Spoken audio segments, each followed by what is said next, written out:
Olá pessoal, sejam bem-vindos ao canal Miro Star Super Mão na Obra. A gente vai falar um pouquinho hoje sobre as mestras de metalon que a gente usa para fazer o reboco ou embolso, né? Como o pessoal chama aí para o centro do Brasil. Aqui a gente chama reboco mesmo. Essas mestras de metalon, elas têm 2x2, são metalon galvanizado, né? Custa um pouquinho mais caro do que o ferro preto aquele, o metalon preto, mas o metalon preto ele ferruja rapidamente. E essas aí tem uma durabilidade muito boa porque é galvanizada, não enferruja, pessoal. Essa técnica de rebocar com mestras de metalon, a gente, depois de ter feito uma boa pesquisa na internet, há mais ou menos 7 anos atrás, 6 anos atrás mais ou menos, né? A gente via muitos gringos lá fora rebocarem as paredes deles com as mestras de PVC. Lá eles usam muito, né? E aqui no Brasil não tinha, então a gente teve uma ideia de usar os metalon. No início a gente já parafusava o metalon na parede, né? Dava um certo trabalho, mas hoje em dia já não usa mais esse esquema. Por isso que a gente resolveu gravar esse vídeo, mais uma vez mostrando as mestras, porque tem muitas pessoas que perguntam como é colocada a mestra na parede. Essa é a grande dúvida do pessoal. Que não tem mistério. A gente na sequência do vídeo vai mostrar para vocês ali. Outra pergunta frequente do pessoal é em relação se as mestras de metalon têm que se aplumar. Pessoal, essas paredes que estão sendo mostradas aí, fomos nós mesmos que construímos, então a gente sabe que 99,9% elas estão aplumadas.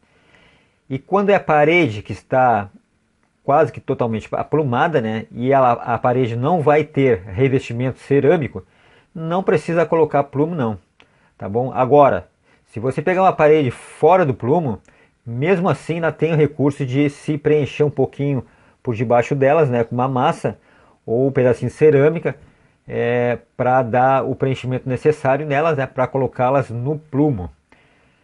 Mas eu uso aqui as paredes geralmente aplumadas 100% só quando eu vou revestir, quando eu vou colocar azulejo no banheiro, na cozinha, porque senão aí dá a diferença no esquadro das cerâmicas, né? Essas paredes aí foram todas chapiscadas, por isso que às vezes no chapisco fica aqueles grumos, né, da massa um pouco mais ressaltadas. Então, para chapar a mestra na parede, o que a gente faz? A gente procura tirar os grumos, né, que são as massas emboladas, para a mestra ficar rente à parede. É o que nós estamos fazendo ali, ó. Tirando algumas bolotas de massa para a mestra ficar rente à parede.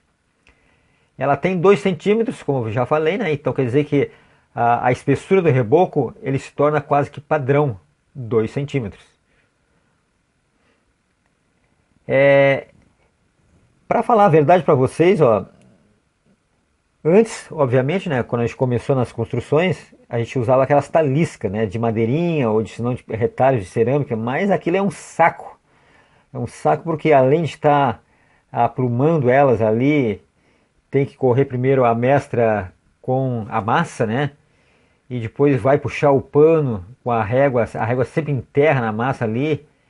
Então, para fazer um reboco perfeito é muito complicado, é muito difícil. Eu acho que não tem aquele pedreiro que possa dizer que o reboco dele saiu perfeito, sem nenhuma ondulação, usando aquele tipo de talisca. Agora, a mestra de metalon ou um outro material que se torne rígido, o que acontece? Você vai galgar o peso da régua na mestra e ela não vai sofrer nenhuma ondulação. Pessoal, aí então é para tirar dúvida de vocês, ó. A maneira de se colocar a mestra na parede é esta aí, ó. Tá bom? É esta aí.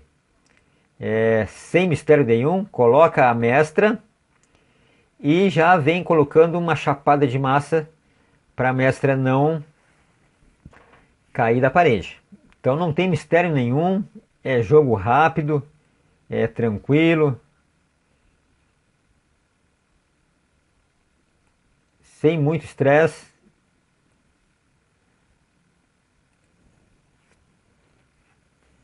E no caso essas mestras aí, pessoal, ela apoiou no chão ali, em cima da tábua, a tábua de limpeza que eu chamo, né? Que é a tábua que vai cair a massa para depois recolher a massa novamente, para não ter gasto nenhum. Então ela foi apoiada na tábua. Ela tem a altura, exatamente a altura da parede que a gente está fazendo. Mas quando não, e vocês vão ver, eu acho que alguma parte do vídeo ali, quando não, ela tem que ficar um pouco mais suspensa. O que a gente faz? A gente coloca um prego, que ela tem um furo na parte de cima e um furo na parte de baixo. Então a gente coloca um prego no furo de cima, no rejunte ali do tijolo, né? Para segurar o peso dela para ela não cair. E aí você chapa ela com um pouco de massa ali que ela vai grudar na parede automaticamente. Eu acho que tem alguma cena do nosso vídeo aí que vai mostrar para vocês eu colocando um preguinho para suspender um pouco ela, porque ela não tinha o apoio da tábua de limpeza de baixo. Outra coisa, reboco em parede com blocos cerâmicos, esses tijolos cerâmicos, né? Por mais que ele tenha rugosidade, não é bom rebocar sem fazer o chapisco.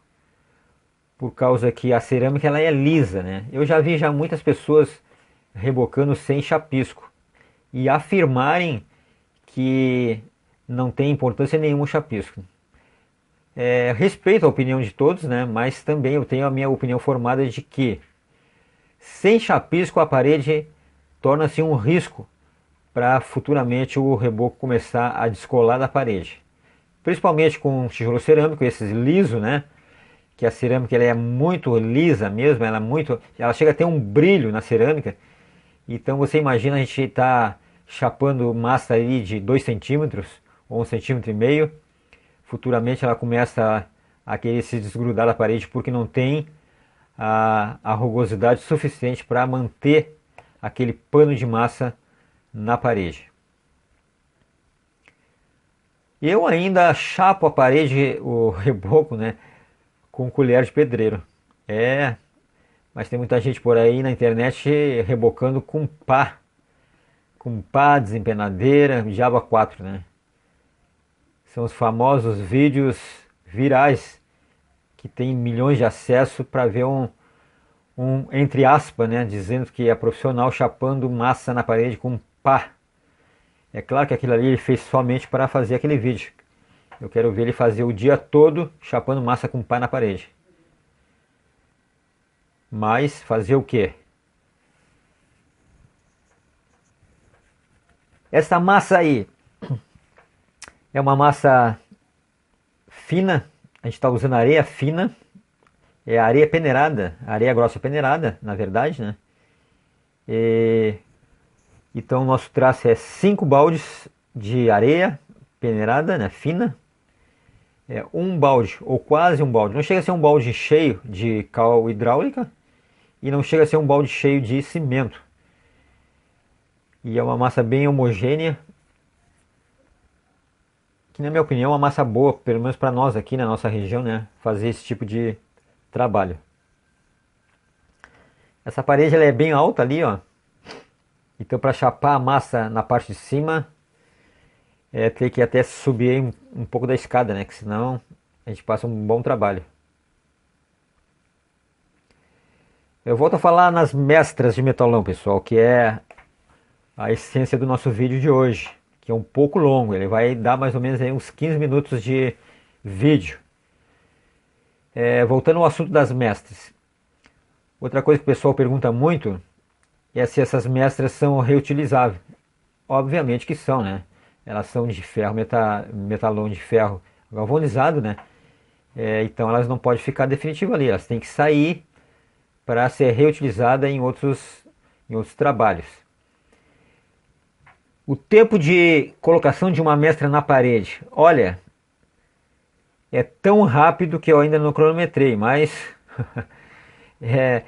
coisa muito rápida mesmo. Exagerando, vamos exagerar aqui 5 minutos para colocar cada mestra. Coisa que no passado, colocando as taliscas, fazendo uma mestra bem reguada, se levava aí mais de 20 minutos para cada mestra. Aí vai vir aquele que vai dizer, não, mas eu faço uma talisca em 5 minutos também. Bom, aí é problema seu. O que nós estamos falando aqui é experiência própria que a gente fazia com talisca e demorava. E além de ser um saco grande para fazer com aquilo ali, né? Olha aí, eu estou galgando meu peso ali, ó, a força, coisa que não tem muita força, hein? Mesmo assim estou fazendo, ó, em cima das mestras. Agora imagina se essas mestras ali, as laterais, fossem feitas de massa, com as taliscas antigas. Essa força que eu estou fazendo ali, ó, colocando em cima das mestras, eu ia acabar fazendo com que as mestras antigas, né, de massa, elas dessem ali uma empenada. A régua, ela ia entrar dentro da massa e ia ficar todo o pano, na verdade, né, ele ia ficar empenado. Ali não, é tranquilo, ó. Quer descarregar o seu estresse durante o dia? É só colocar força nessas mestras ali, ó. Ela vai aguentar, tenho certeza. Olha aí um quadro mais pertinho para você ver. Essas filmagens aí foram feitas pelo nosso colega Samuel, né? Nosso colega lá, que é o sobrinho do dono da nossa obra lá, que teve a gentileza de fazer essas imagens para nós, ó. Então o Samuel e o irmão dele, o Josué, que deram uma baita força para nós nessa obra ali, ó. A gente trabalha sem ajudante, como vocês sabem, né? Mas essa obra aí foi uma obra grande, com um esforço físico muito grande. E os dois guris ali tiveram ali a generosidade, digamos assim, né? Juntamente com o proprietário, com o dono da obra, para nos dar uma força, principalmente nas férias escolares deles. Eles nos ajudaram a fazer a parte de reboco, de telhado, também de paredes, né? Então, nosso agradecimento aqui para o Samuel e para o Josué.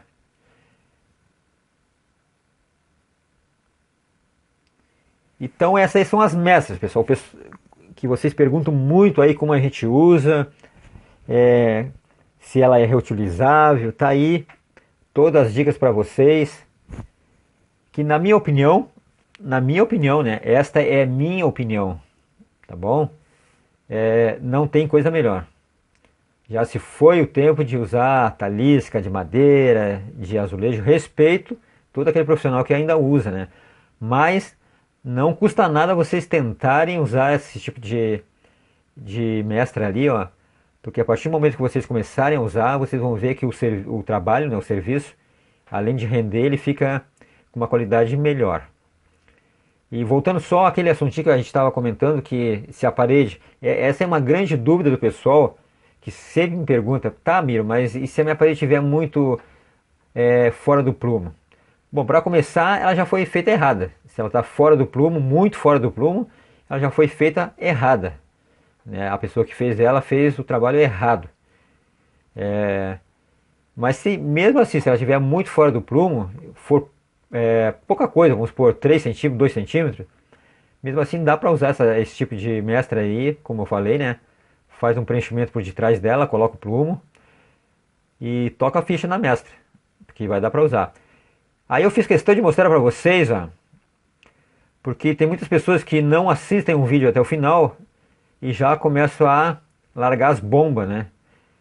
E dizendo que o Miro estraga muita massa, coloca muita massa no chão fora. Então tá aí o resultado, ó. A tábua de limpeza que a gente chama é a tábua que vai debaixo ali das mestras, que é a responsável por pegar toda a massa que a gente joga no chão. A gente joga a massa no chão mesmo, mas cai em cima da tábua. E no final a gente recolhe essa massa, coloca no carrinho, coloca na betoneira, mexe ela de novo e reutiliza. Quer dizer que não tem desperdício nenhum. Olha aí mais uma dúvida frequente do pessoal. Como se tira a mestra de metalon depois do reboco reguado e desempenado? Tá aí a maneira. O metalon está ali dentro da massa. Você quase que nem percebe mais ele, porque ele já foi todo ele preenchido quase com massa, né? Então esse quadro da imagem a gente fez questão aí de pedir para o Samuel, ó, focalizar bem de perto para vocês verem como eu tiro as mestras de metalon do reboco. Faça um corte com a colher, de cima a baixo na lateral das mestras, dá uma leve forçadinha na parte de baixo, vem batendo ela desde baixo até em cima levemente, de preferência com o martelo, para não marcar a mestra com o fio da colher, né? e ela automaticamente vai desgrudar da parede sem muito esforço. Tá, mas aí ficou aquele rasgo ali. O que que se faz? Se preenche de massa, obviamente, né? O que que vai fazer? Coloca-se massa. Olha ali, ó. Coloca-se massa, tira o seu excesso, passa a desempenadeira. Show de bola. Deu, acabou a marca da mestra. Só não aconselho fazer colocar, chumbar as mestras, a de metalon, né, na parede, e no outro dia vir colocando, enchendo o pano, né, puxando. Por quê? Porque aí a mestra se torna mais difícil de se arrancar. Consegue se fazer, mas se torna mais difícil. Então é recomendável colocar a mestra no mesmo dia, preencher o pano, reguar, desempenar e retirar a mestra no mesmo dia. Porque aí o trabalho fica bem mais perfeito, digamos assim. Perfeito não, né? Mas fica melhor. Porque não tem aquelas marcas no reboco. É claro que acontece algum episódio, às vezes, da gente estar no finalzinho do dia e já está cansado, o corpo não aguenta mais, a mestra está ali, e aí não tem problema, deixa para outro dia, mas sabendo que vai dar um esforço maior para outro dia retirá-la. Mas dá para fazer também. Aí é só relevar o seguinte, ó, o corpo cansado, a mente cansada, o dia está no final, o que você vai fazer? Deixa a mestra, chega no outro dia, dá um jeito. Outra coisa que eu vou falar para vocês, pessoal, não vai dar tempo mais, que o vídeo está encerrando, mas a gente volta num próximo encontro aí com mais um vídeo e a gente esclarece mais algumas dúvidas para vocês, tá bom? Um grande abraço a todos, até o nosso próximo encontro, se Deus quiser. Valeu!